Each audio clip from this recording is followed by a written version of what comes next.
कैलासवासी ज्योती संजय जांभळे यांच्या द्वितीय पुण्यस्मरण सोहळ्याला भावपूर्ण प्रतिसाद। नमस्कार, आपण पाहताय न्यूज कट्टा एक्सप्रेस। पेण तालुक्यातील वडखळ येथे माजी जिल्हा परिषद सदस्य कैलासवासी ज्योती संजय जांभळे यांच्या द्वितीय पुण्यस्मरण सोहळा भावपूर्ण वातावरणात संपन्न झाला। या प्रसंगी त्यांच्या कार्याची आठवण काढत स्थानिक नागरिकांनी त्यांना आदरांजली अर्पण केली। जिल्हा परिषदेमध्ये कार्यरत असताना ज्योती जांभळे यांनी केलेल्या विकास कामांची चर्चा आजही जनतेमध्ये होताना दिसते। वडखळ पंचक्रोशीमध्ये त्यांनी आपले वेगळे स्थान निर्माण केले होते। साधेपणा, नम्रता आणि लोकांप्रती असलेली बांधिलकी ही त्यांच्या व्यक्तिमत्वाची वैशिष्ट्ये होती। गोरगरिबांच्या मदतीसाठी नेहमी तत्पर असणाऱ्या ज्योतिमाईंनी अनेक सामाजिक आणि विकास कामे राबवली। त्यांच्या माध्यमातून परिसरात विविध उपक्रम यशस्वीरित्या पार पडले होते। त्यांच्या प्रेमळ आणि जिव्हाळ्याच्या स्वभावामुळे त्या सर्वांच्या माऊली म्हणून ओळखल्या जात होत्या। आज सकाळपासूनच त्यांच्या राहत्या घरी पंचक्रोशीतील तसेच तालुक्यातील नागरिक मोठ्या संख्येने उपस्थित राहून त्यांना श्रद्धांजली वाहत होते। जनतेची माऊली हरपली अशी भावना व्यक्त करत अनेकांनी त्यांच्या आठवणींना उजाळा दिला। ज्योती जांभळे यांचे कार्य आणि त्यांची समाजसेवेची परंपरा कायम स्मरणात राहील अशा शब्दात उपस्थितांनी त्यांना भावपूर्ण अभिवादन केले।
पुण्यस्मरणाचा विधी केला जातो। बरं, आम्ही श्राद्ध घालतो, पुण्यस्मरण करतो, त्यावेळी विधी केला जातो आणि ते भटजीदा ते आम्हाला सांगत असतात, तुम्ही सव्य करा, अपसव्य करा। प्रत्येक वेळी जेव्हा आम्ही आचमन करतो तेव्हा सव्य अपसव्य दोन्ही वेळेला आम्हाला बदलावं लागतं। कधी कधी आचमन करताना सव्य करावं लागतं, कधी अपसव्य करावं लागतं। का बरं? याच्या मागचं कारण काय? एखादी कृती करत असताना, एखादं कर्म करत असताना त्या कर्मामध्ये थोडीशी जरी चूक झाली तरी त्या कर्माचा विपरीत परिणाम आमच्या जीवनामध्ये घडून येतो। त्वष्टाने इंद्राला मारणारा पुत्र निर्माण व्हावा याच्याकरता यज्ञ केला आणि यज्ञामध्ये आम्ही संहिता टाकतो ना, आपल्या तोंडात काही असतं, पण यज्ञामध्ये संहिता टाकताना श्लोक का म्हणावे लागतात, मंत्र का म्हणावे लागतात? ज्या मंत्रांचं उच्चारण आम्ही आमच्या मुखानं करतो ना, तशी तो फलश्रुती आम्हाला प्राप्त होते। म्हणून तर त्या सत्यनारायणाच्या त्या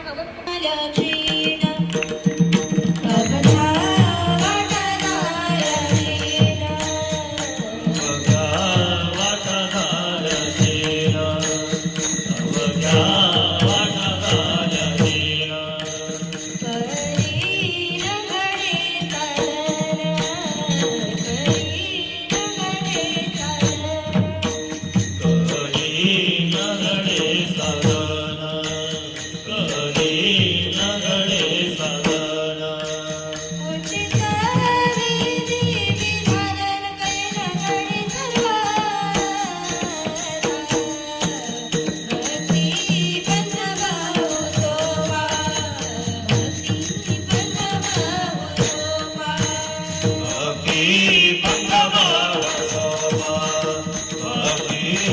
भाऊ सोपा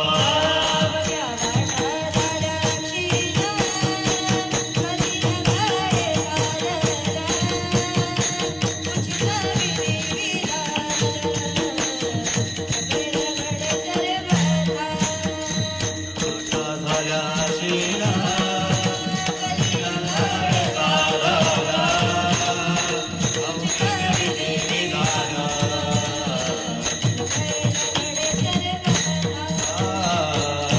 कळी नगडी साधन उचित विधी विधान नकळी नगडी सर्वता. या मृत्यूलोकामध्ये पाहिलं तर न्यूज कट्टा एक्सप्रेस साठी रायगड जिल्हा संपादक संजय गायकवाड.